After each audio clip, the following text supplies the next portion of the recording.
Good evening, students. Today I will continue with the next part of the pressure chapter.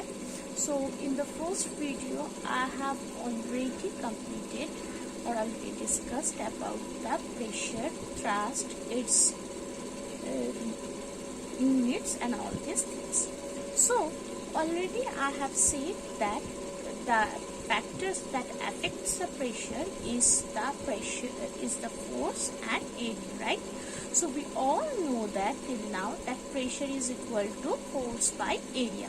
So force is directly proportional with the pressure. That means if force is going to increase, then pressure is also increased, and pressure is inversely proportional with the area.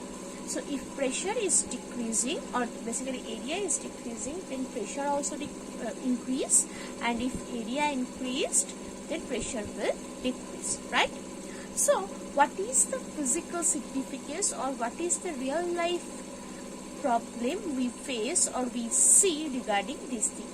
Already I think all of you know what is the knife, right? Knife has a sharp edge, and as the edge is sharp, so we used to cut anything very easily, right?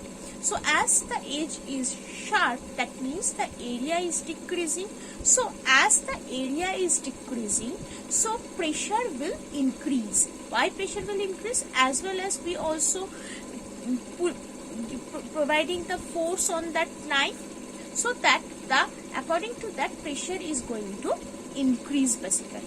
So therefore for knife, that's why knife has a sharp edge. For a blunt knife, it is quite not possible to cut anything, right? So this is the one example that we say that pressure is there and the area basically affect the pressure, right? Next thing is that for the camels, right? They are basically known as the sheep of the desert. So they have the flat feet. Why the flat feet is there? Because when they always keep going on the sands, right? So as they going on the sands, so what is going on? So if we put very pressure on the sand, or the pressure, if the pressure is increasing, then what will happen? The leg will goes deeper in the sand, right? So therefore, sorry, I said wrong. The feet of the camels become small. That is, the surface area is small. So therefore, as the area is decreasing, so pressure will increase. Sorry, once again. No, the reverse one. Okay. If the pressure has to be less, right?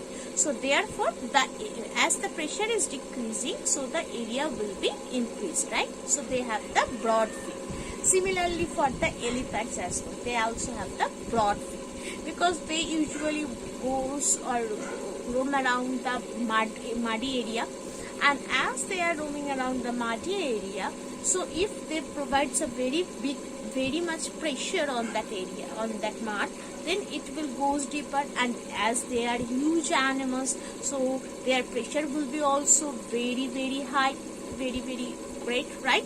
So therefore the area of their feet is basically great to reduce the pressure. Okay, so this is the physical significance of the factors that affects the pressure. Okay, hopefully it is clear. Now going for the next thing, that is the pressure in fluid. So what is the fluid? Fluid is basically the thing that is gas and liquid which can flow, is known as fluid basically. Okay, so first I will discuss the pressure on the fluid. Okay, so let us understand these things with the picture. Suppose this is a container, okay, and this container has some amount of water. So if I break this water in some particular layers, then what we will observe? We will observe that at at a particular layer, at a particular point, or on this point, or on this point, all these points, the liquid pressure is same. So that means at a particular layer, at every point, the pressure is same. If the layer changes, so whatever the pressure is here the pressure will be changed. Whatever the pressure will be here, the pressure is here will change, right? So if the layer changes, then the pressure also changes, right? So to 2 points. First point is that at a particular layer for a fluid, the pressure is same. And the second point is that if the layer changes, the pressure also changes. Third point is that for a particular layer at a particular point, the liquid exert pressure in all over the direction. Okay. So if we say that at this point the liquid can exert pressure in all over the directions, right? So this is the third point. And the fourth point is that as the depth of the liquid increased, the pressure also increased. Okay, this is the fourth point. And the last point is that if the density of the liquid increased, then also the pressure increased, right? So these are the characteristics of the fluids, characteristics of the pressure in fluid. Okay. So how, now my question is how we can calculate the pressure at a particular point inside a container, right? Or inside a liquid. So basically pressure depends on these 3 parameters for the fluid. This is the sign of rho. So H is, what is this H? That is the depth.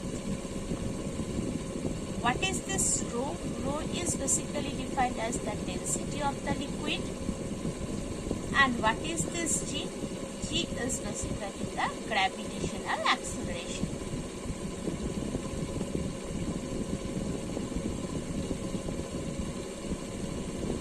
Okay. So we need to prove this. Okay. So in the next video I am going to prove this.